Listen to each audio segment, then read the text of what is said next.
So I will try to make articulate it the best I can. But yeah, all right. So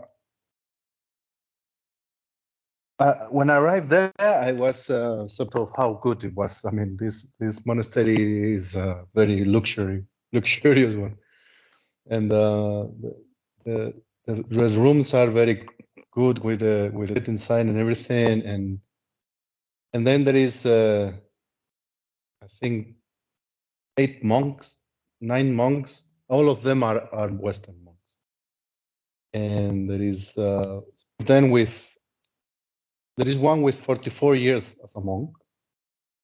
This is the abbot, and a lot of them like 15, 20 years as a monk. And I don't know, just being the chantings and being just talking. Sometimes they appear, they talk lay people, and it's uplifting. It's very nice. It's like it's I don't know exactly what it is, but during the day, my days there, I could feel change or something in me. Like I was just feeling better and happier, and that is I don't know how to explain, but it's like a kind of just being around there is very nice. We'll recommend everyone to go and then check if they can be around monks. It's very nice. Perfect. Well, Dhammarato would be very happy to hear this, Jesus, because this is what he's always trying to get people here to actually go to the monastery, go to a Thai monastery somewhere and just spend time with the monks there. Because, yes, like it's funny, you didn't even mention a practice or doing meditation. You just mentioned just being around these people. Sort of uplifted you. So, so nobility and happiness is contagious, and it can kind of infect you like a virus without you noticing at first, but it kind of transmits itself by osmosis. So that's the transformative power of Sangha. You know, we're kind of monkeys, so we're like social animals. So if you got a good gang of 2 or more uh, advanced monks or Dhamma practitioners, if someone comes into that group, they will be influenced strongly by just being around that group. And it's the same for unwholesome people is the opposite. So if you are a noble-minded person and you hang out with people who are in a state of depravity, ill will, greed, things of that nature, then it's going to start to have a residual effect on you. And what a wise meditator would do in that situation is simply not hang around those people. So there's nothing beneficial about there's no friendship that you can have with foolish people. And if you're in a gang of nobles, then you can convert the fool into another noble because you have power in numbers. But you're not going to go into a gang of unwholesome people and convert all of them. It's just not really how it works. So this is very good to keep in mind with people we choose to be friends with. And our work situation is different.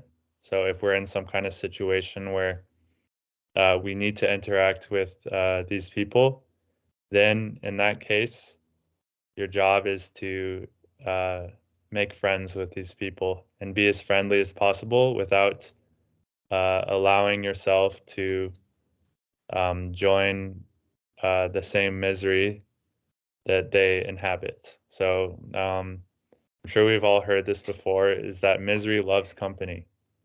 So when someone's angry, when someone's miserable, They're going to try to get you to be miserable and angry with them, right? They're going to try to drag you into it with various ways. They're going to take something you say and blow it out of proportion. They're going to react, so they want you to react back. And the best way to deal with these kinds of situations is just to opt out. Just don't react to these people. And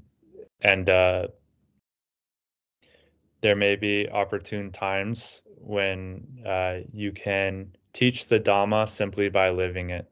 So just by how you are. And it's not necessarily something you say, but just the untroubledness, the unaffectedness, the lack of reaction that you have, the lack of bodily tensions, and the peaceful, easygoing mentality is something that is communicated in almost an uncountable amount of ways. So there is body language, there's feelings, there's the tone of the voice. There's all sorts of detailed and nuanced emergent factors that are displayed in someone who is practicing correctly. And becoming aware of these minute details in our experience allows us to cultivate them even more. So in the suttas it mentions there's 7 factors of enlightenment, and each one of the qualities are super mundane. A factor of the path not shared by ordinary people. So there is a profound power that comes along with the practice of the Dhamma. So how do we practice the Dhamma? Getting back to basics here, all you have to do is purify your mind. If you purify your mind, you purify your feelings. So we have to look at the kinds of thoughts we're having. And wow, okay, what does that mean? Well, that means being honest with ourselves and looking, really, what kinds of thoughts am I thinking?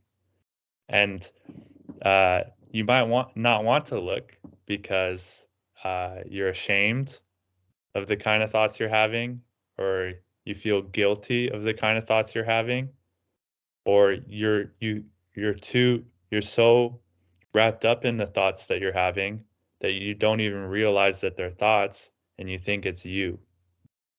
So the first step is to drop all of our prior delusions about whatever it is we think we're right about, whatever it is our thought process is, and realize that instead of being some kind of meaningful self, that these thoughts are simply just thoughts.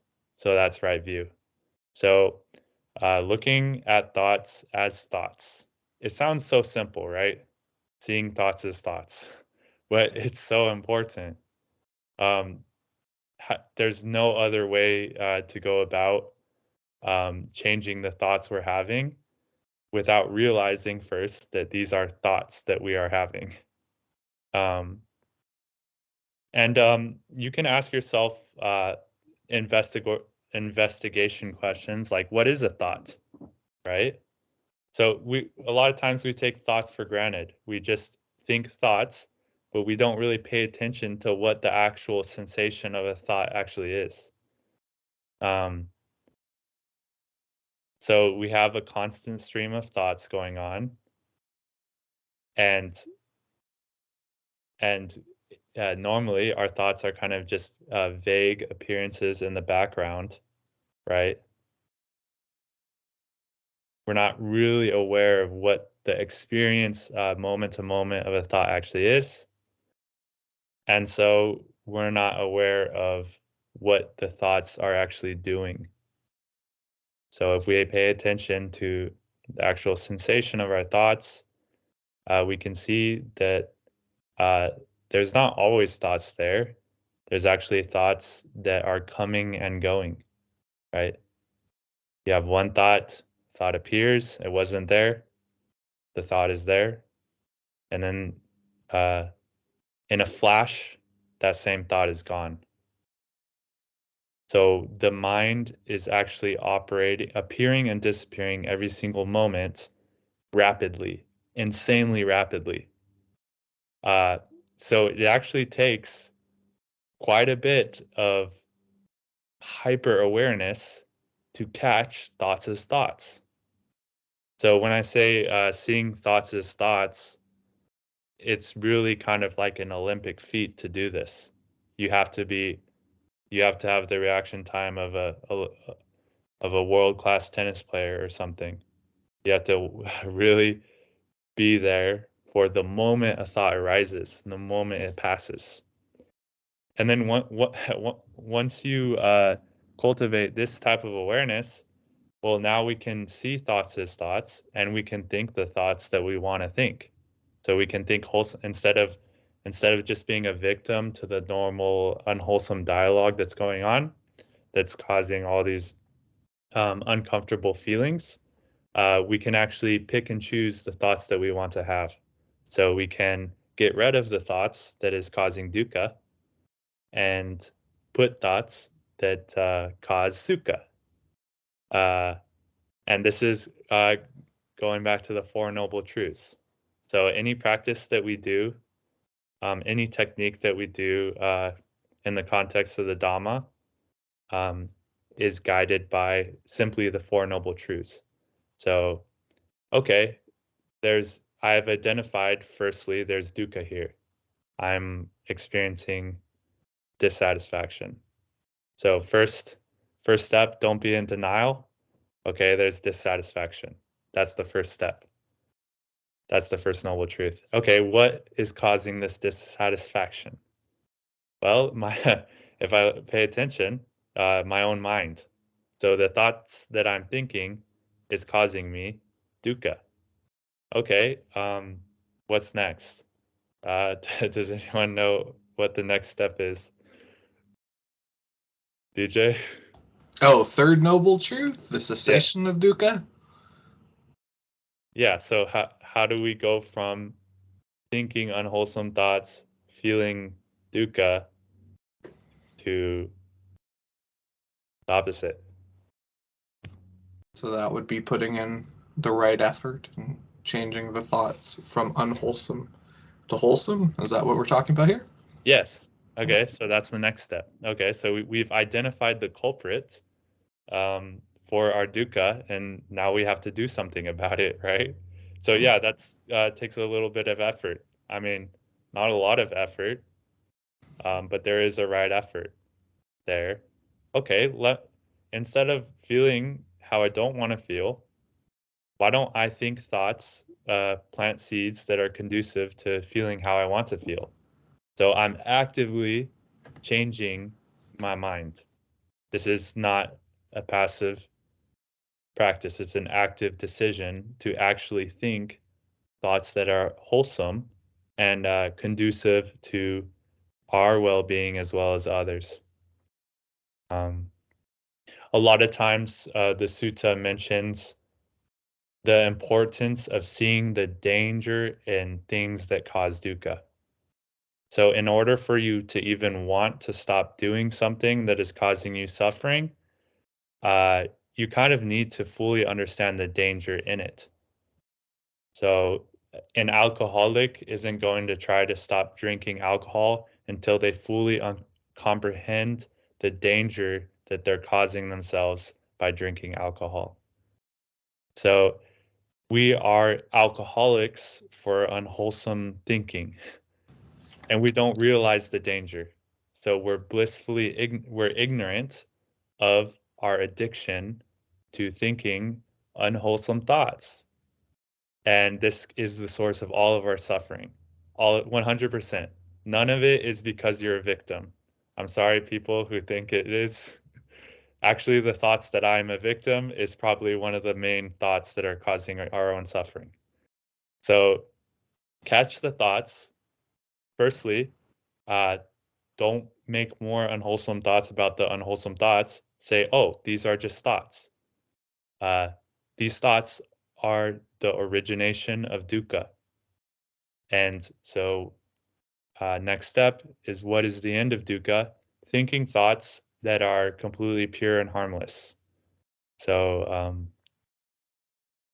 literally go back to square one, like you're nourishing a young child. You simply think thoughts that are conducive to feeling safe and secure. So it could be, everything is fine right now. I don't need to worry about anything.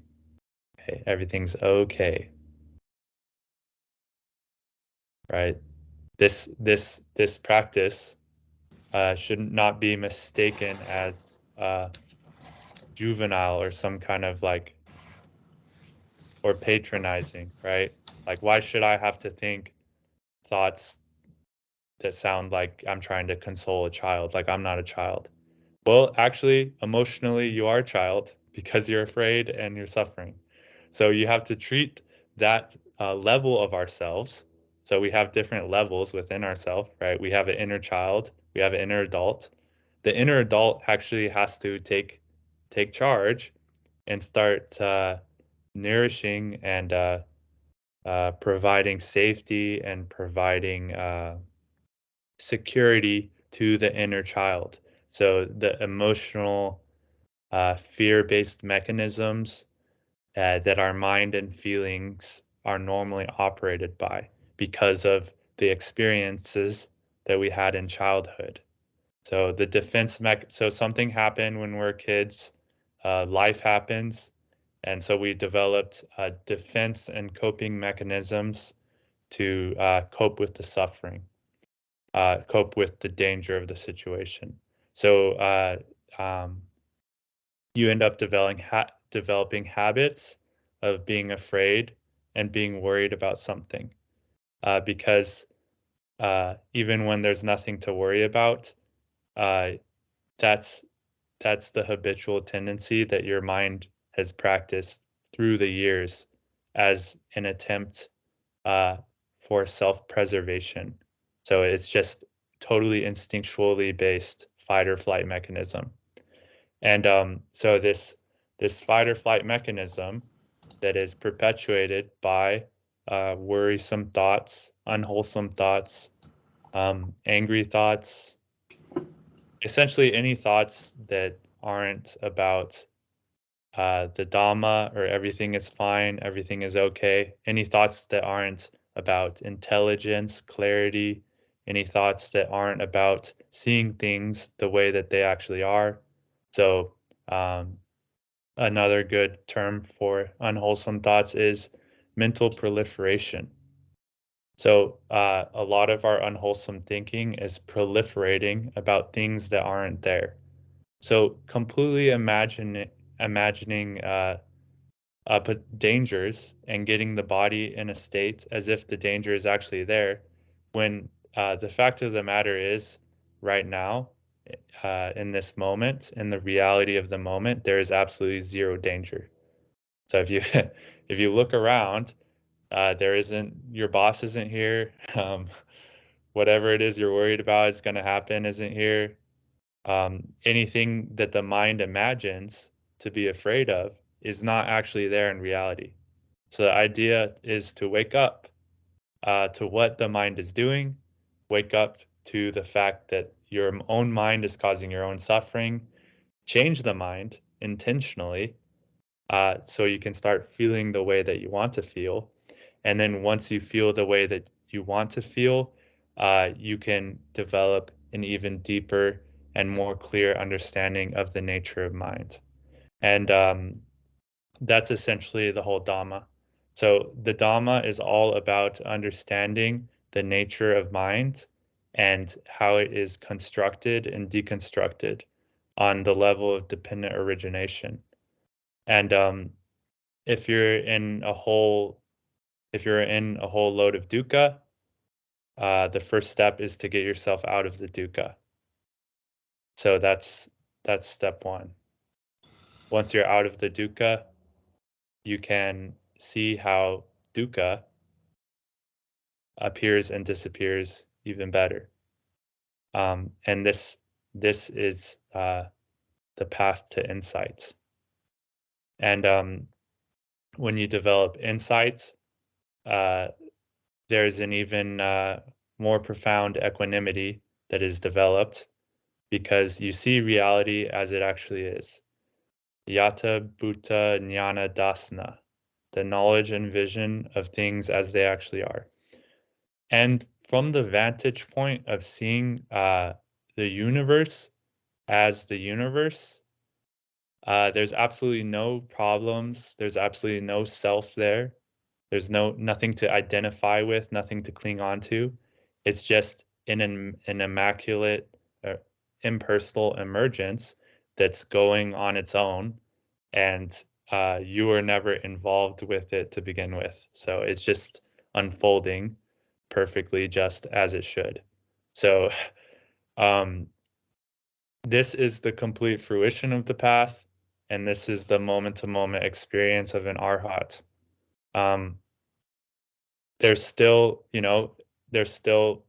all the components of the human experience. Like there's feelings, there's thoughts, there's all kinds of sensations, pleasurable, unpleasant, and neutral for the arhat. But the arhat sees it completely how it is. A feeling is just a feeling.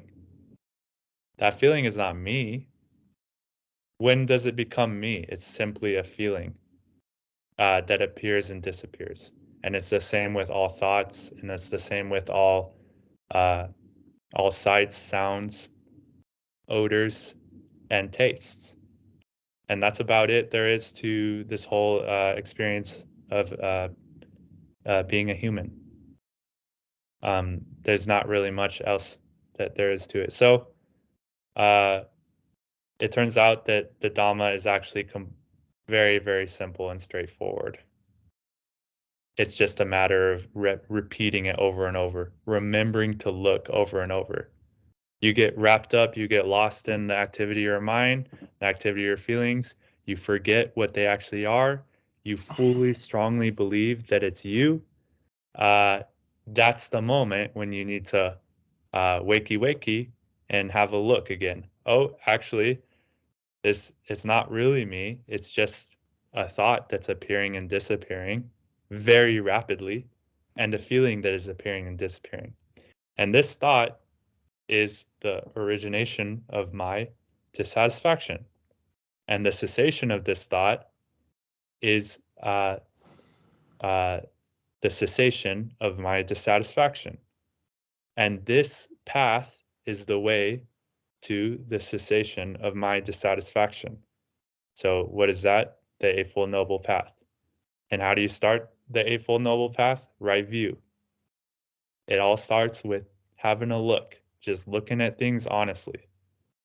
So don't be afraid, ashamed of what's going on in the dark recesses of your own mind. In fact, someone who practices the Dhamma is happy to find all the unwholesome junk that's going on within their mind, because that is their freedom from it. Rather than running away from it, then you're a slave to it. If you actually catch it, you see it, aha, there it is. I see you, Mara. Don't think that I do not see you. So you catch Mara in his tracks. And as soon as you catch it, as soon as you see it, from the vantage point of clarity, you're no longer a slave to it. So the problem isn't that it's there. The problem is that it's there and you're ignorant of it. That's the problem. So that's why the first step is right view.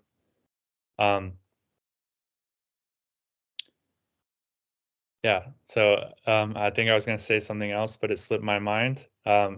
I think I'm just going to open it back up to, does anyone have any comments or questions about that or anything else? The floor is yours.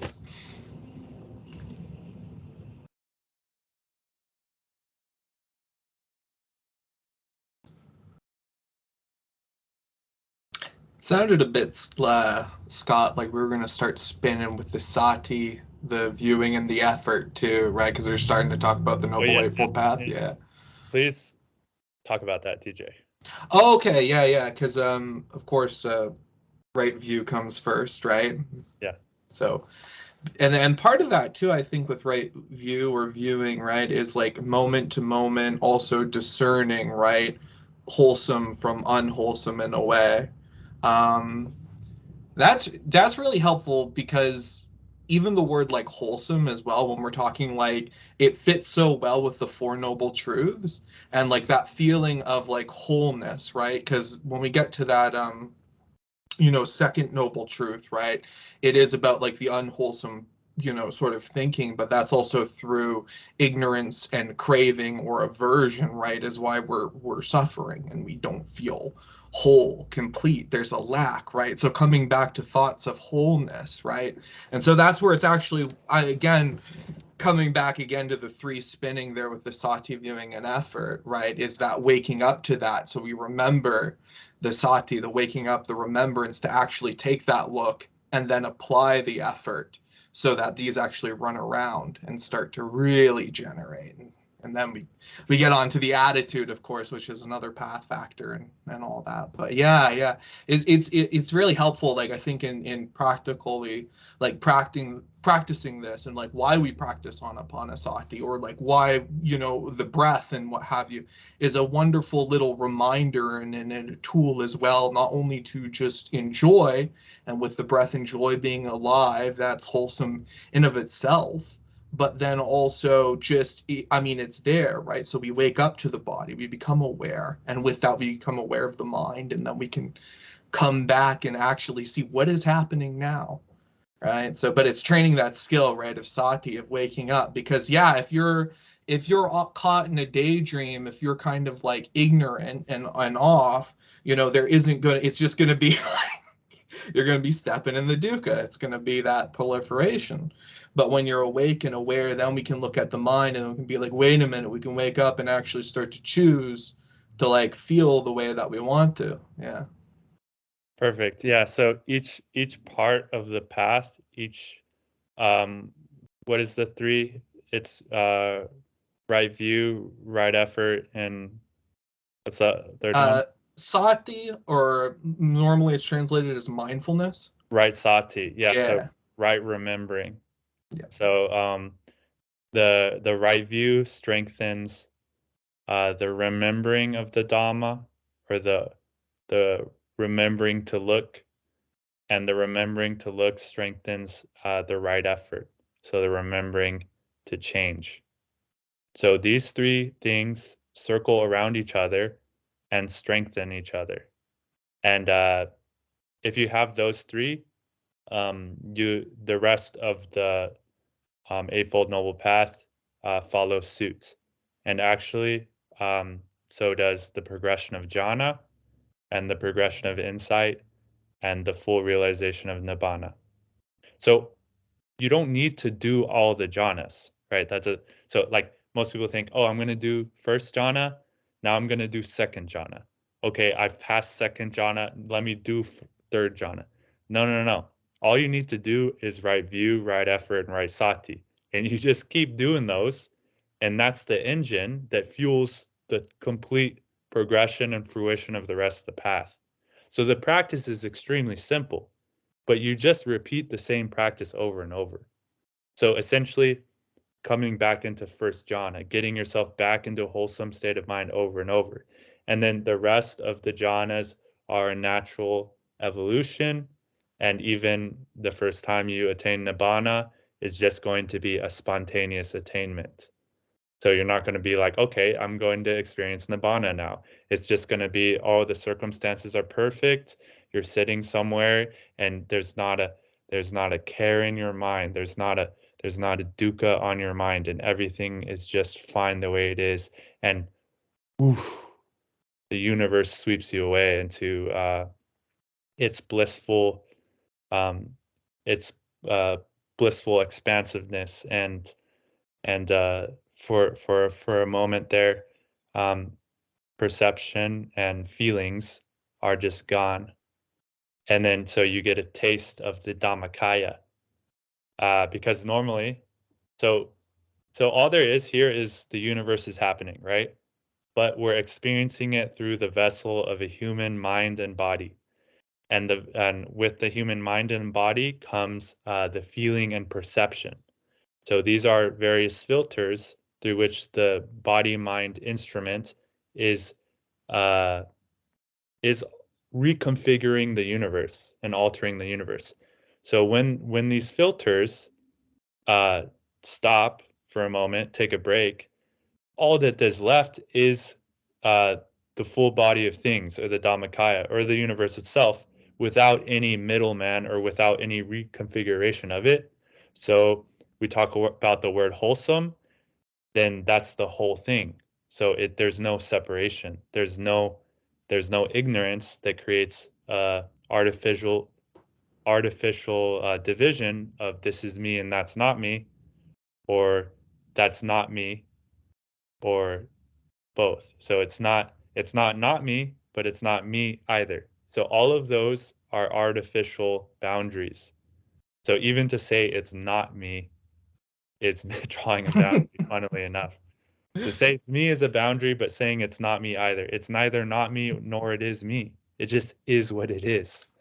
I mean, come on, it sounds so simple, but that's the truth.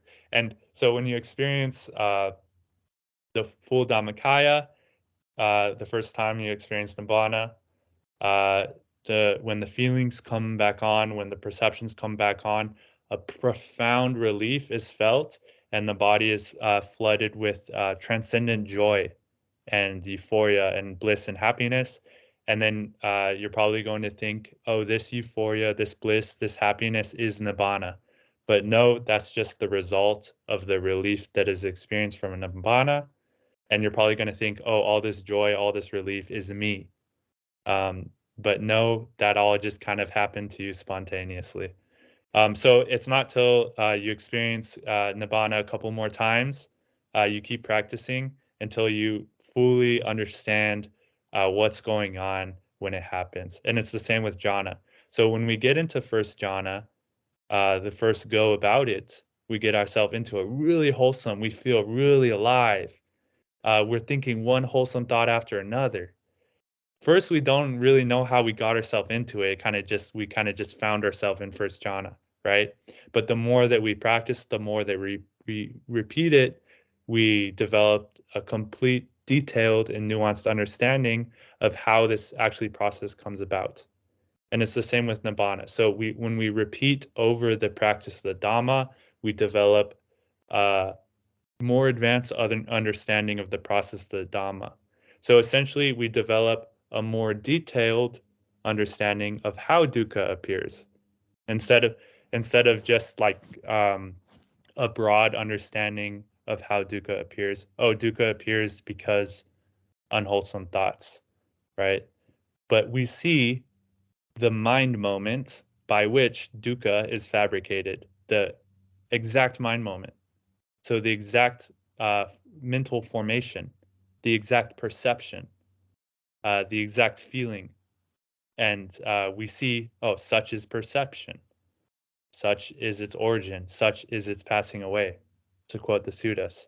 So we see how our mental formations come about, are established, and pass away. And the Arhat is like a Michael Jordan of seeing this every single moment. And it happens very fast.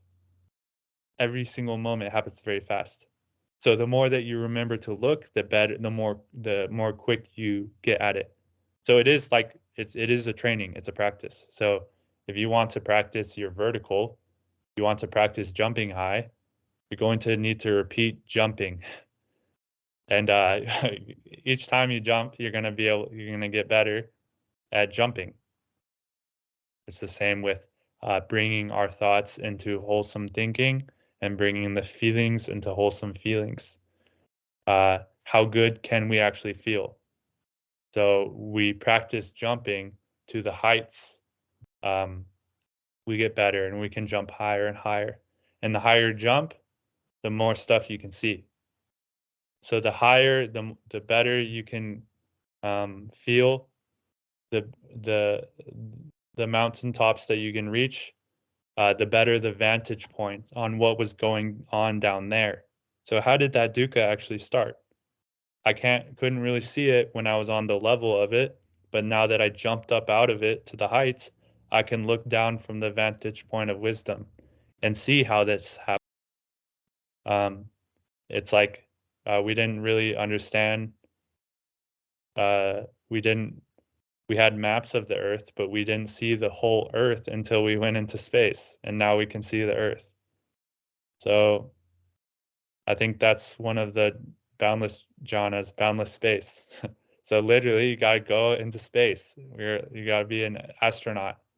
So you're pioneering the feelings and the mind and your own consciousness into higher states than you've ever achieved before by actively paying attention to the kind of thoughts that you're allowing in your own mind, and rinsing and repeating.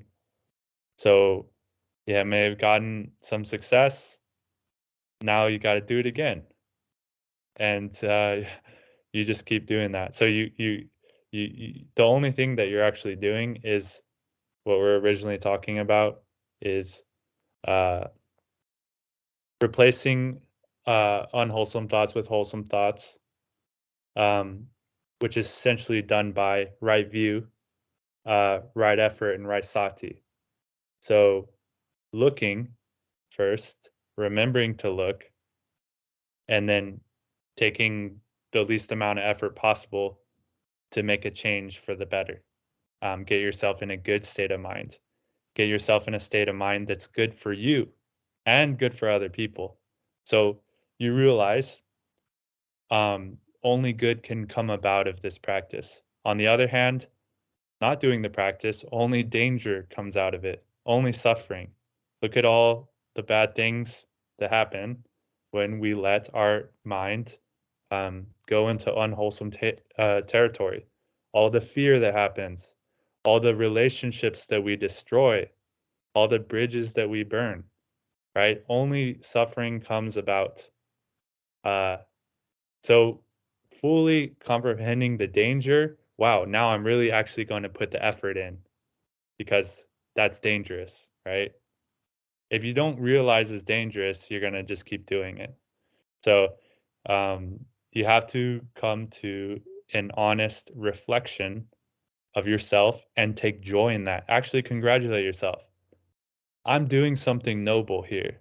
I'm doing something worthy of praise. I am purifying. I'm getting my stuff together. This is really high class stuff. This is the highest human attainment and the highest human pursuit that someone can go about, is practicing the Dhamma. So it is really something to congratulate yourself for even starting. So right off the bat, you see all that dukkha and you say, congratulations, I'm looking at it. I'm really looking at it and I'm really seeing it. And so you reinforce, you give yourself a treat, and you give yourself a positive reinforcement to start to reward a wholesome behavior, reward practicing correctly. You're going to want to do it more. And the more you do it, the more that it works. And the more that it works, eventually, that's all you're going to want to do, whatever it is you're doing. So you're only going to, everything becomes the Dhamma. Every relationship you have is an opportunity to practice the Dhamma. Your job is an opportunity to practice the Dhamma. Not just in seclusion. Being alone is an opportunity to practice the Dhamma. Your whole life comes together as the Dhamma, and that would be right livelihood. So like I said before, with the first right effort, right sati, and right view, those three things once they're started, once you get that ball rolling, the rest of the Eightfold Noble Path is born. So everything in your life magically will conspire together to help you practice the Dhamma.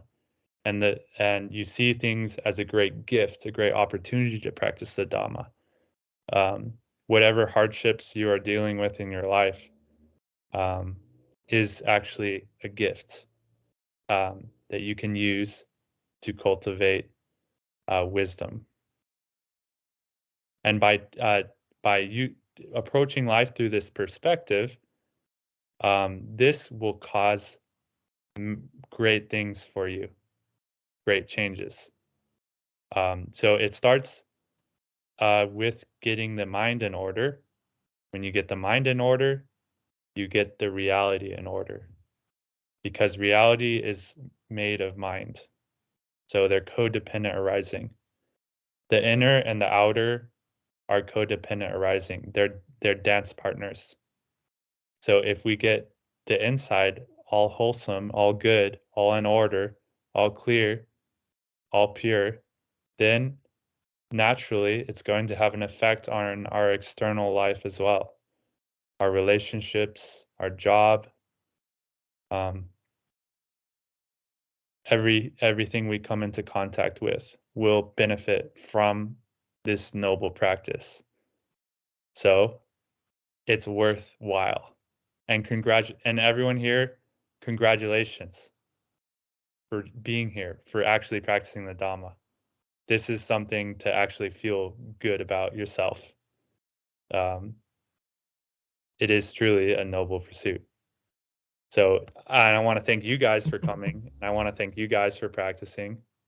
And I want to thank you guys for how much you've helped me too, because literally doing these calls has been extremely beneficial. So with that, I'll open it back up to any questions or comments. If you guys just want to talk, speak your own Dhamma, share something about your practice, please feel free to go ahead. Can you hear me? Yeah. Tell me this. So not all traditions, Scott, practice the jhanas. I have a friend in Sri Lanka who's a Buddhist monk as well. He's over there for many years, another Irishman. And he says, do you know what? He never really puts down Buddhadasa, but he says, oh, he Buddhadasa, and then we're into weird jhana stuff and all this kind of stuff. But so for the traditions, don't get me wrong, I know Buddhadasa got the real deal. But like for the traditions who don't practice jhanas, how do they feel? This is only out of curiosity, but how do they experience nibbana? Well, they don't, because there's no nibbana without jhana. So jhana is the path to nibbana, and there's no other way. Can you still become? And it turns out someone may not be actively practicing the jhanas, but they are practicing purifying their minds. So naturally, they experience the jhanas without thinking, this is first jhana, this is second jhana, this is third jhana, this is fourth jhana. And so they can experience, some people may experience nibbana without ever knowing about the jhanas. And that happens. And also, if we look at different types of samadhi in different states and other, the jhanas, they go before the Buddha.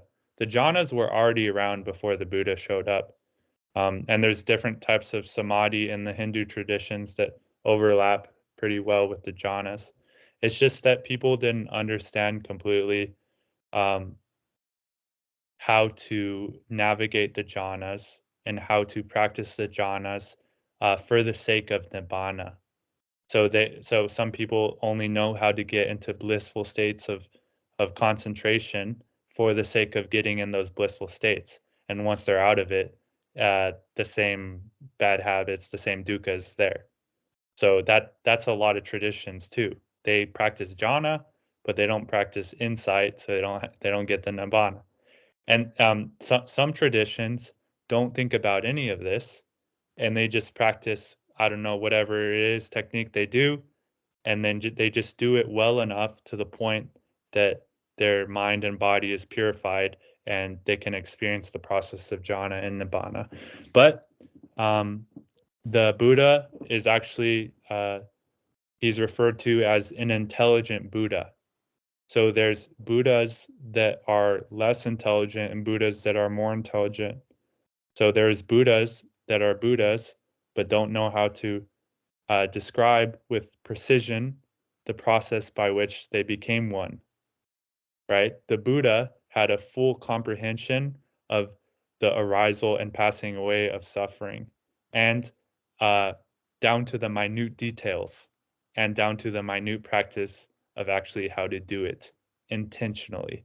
Not, oh, just sit there and do nothing and wait for Shaktipat, grace of the guru or grace of the universe to magically come and save you just because you did nothing for long enough, right? So that might work for some people, but it doesn't really entail right effort for the most. They're just going to be sitting there muddling around in their own dukkha, thinking the same unwholesome thoughts, thinking that they're doing nothing, when in fact they're doing a whole bunch of dukkha. They're actually doing a lot of things.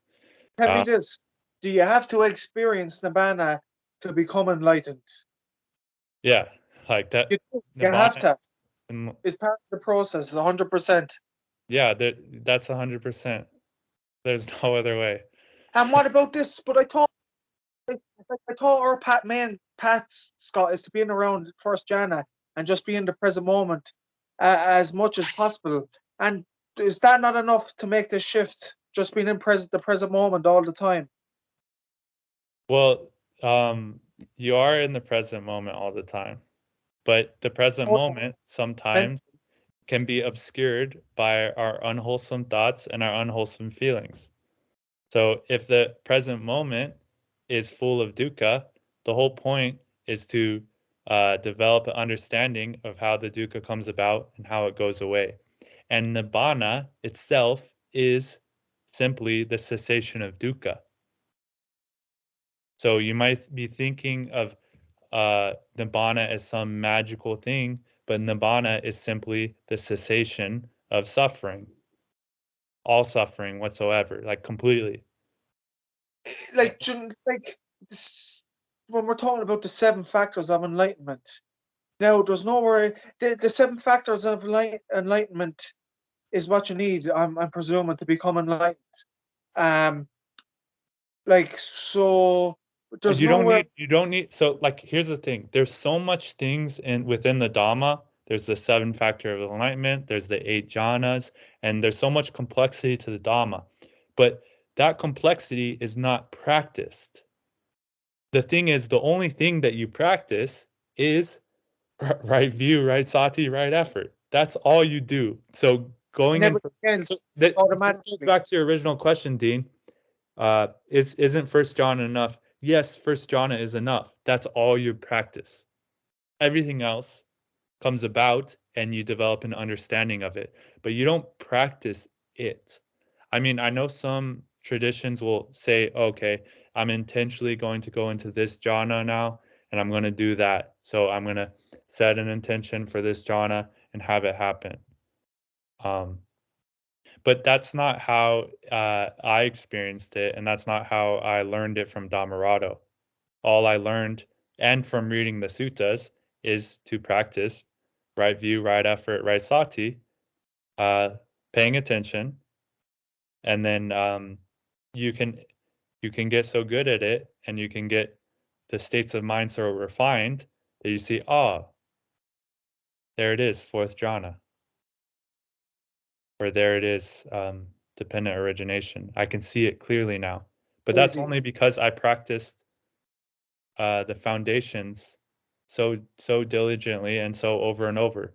I didn't say, okay, now let me practice 4th jhana. All I did was practice the fundamentals. So it's like sports. Think about it. The first thing you learn is the fundamentals. Nobody practices their unique style. So if I'm going to play basketball, I practice the fundamentals of basketball. And then when I'm playing, when I got so good at the fundamentals, when I'm playing, naturally because I have my solid foundation, my creativity can emerge, and my play style and my the fluidity of how I play can naturally happen. But I didn't practice that. I didn't practice my specific like style and creativity of how I play the sport. I practice the fundamentals. It's the same with the Dhamma. So you practice the fundamentals of the Dhamma, and then the higher states, the factors of enlightenment and Nibbana are able to emerge because you have laid the right conditions. So you have created the right ground. You have fertilized the soil in order for a seed, and you watered the soil, fertilized it, planted the seed. That's the foundations, and the birth of the plant and the flowering of the flower and the fruition of the fruit. You didn't do that. All you did was set the foundation, right? Yeah. So that's all you need to do. And the plant grows by itself, and the fruit is born. And that's the fruit here is a metaphor for Nibbana. So they even call it a fruition. That's why they call it fruition. You don't make the flower flower. It just flowers by itself. But you can set the right conditions for it to happen. And what is the right conditions? It's getting a mind in a wholesome state. Do me a favor, and I know I've heard this 100 times, and you taught me there 2 or 3 times already. The fundamentals are right view, right sati, and right mindfulness, and everything else then happens after that automatically. Right view, right sati, and right effort. So right mindfulness is a translation of right sati. So mindfulness isn't the best word. I don't think it's not the best translation for sati. Sati is better, I think, better translated as remembrance. Look. Yeah. And what's the other 2 fundamentals? Right view is so right view is isn't it? The simple act of looking. So I'm looking at thoughts. That's a thought. I'm looking at feelings. That's a feeling. Okay. I'm looking at sights. That's a sight. That's right view. Right sati is remembering to do that. Remembering the Dhamma, remembering the practice. The simple fact of remembering the practice at all is sati. And then right effort is, this is something that I'm doing that's causing dukkha. These thoughts are causing dukkha. Right effort is abandoning that dukkha creation. So abandoning that tendency, abandoning that unwholesome habit, because you see with your right view and with your right sati, you see that it's causing you dukkha. So you see the first noble truth and the second noble truth. And then from there, you can experience the third and the fourth. I know all that, but there's no harm in beating that in, because like you said, that's the whole process there, isn't it? Yeah. No, it's very good. It's very good questions, Dean. It's good. It's good.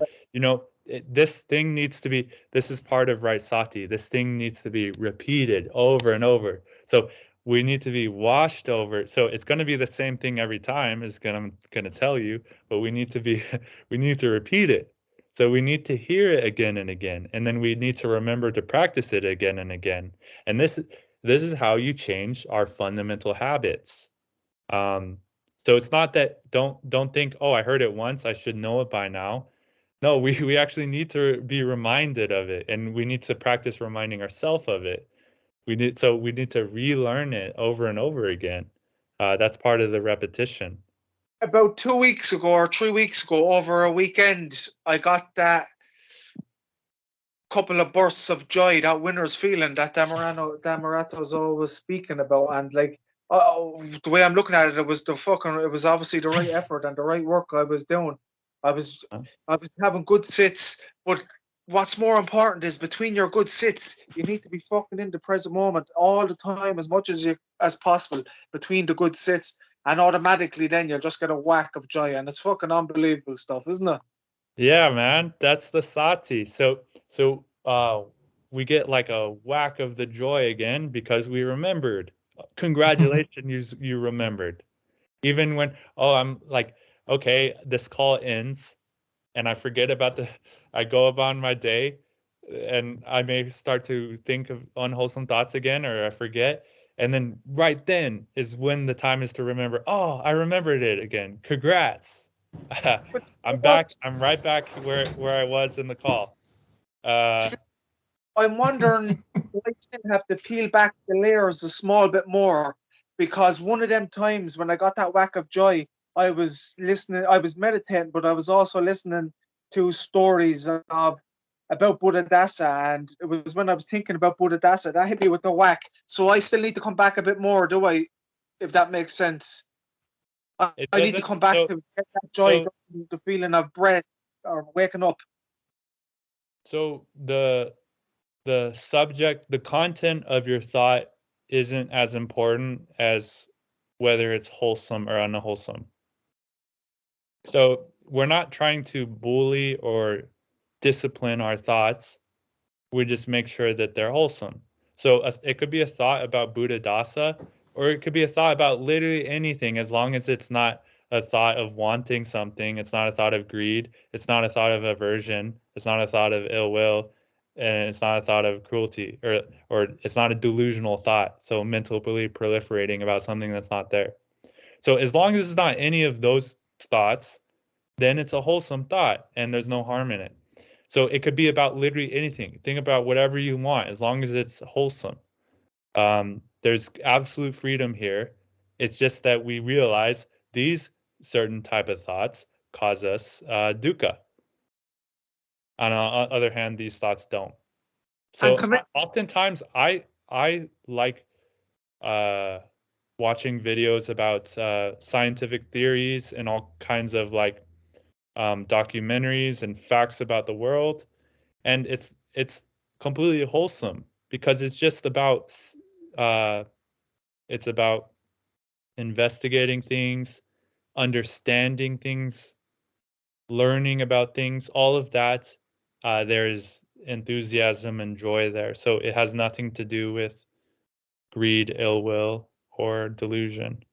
Okay, see, So I had twice on the Saturday, Scott. Okay, within the space of half an hour or an hour, and the first time it happened, I was in here meditating, and I saw the boys come in the door. I was in working, and I had a quick mind moment of what I was going to have to do with the boys. Just fill in the form work or the paperwork that they had to fill in for them, which was very mundane, and I got a whack of joy. Then is that it was that. yeah, so I yeah, shouldn't no, have stepped away from that for thinking about that mundane job, if that makes sense. yeah. So what before practicing the Dhamma created ill will and aversion, after practicing the Dhamma becomes the Dhamma.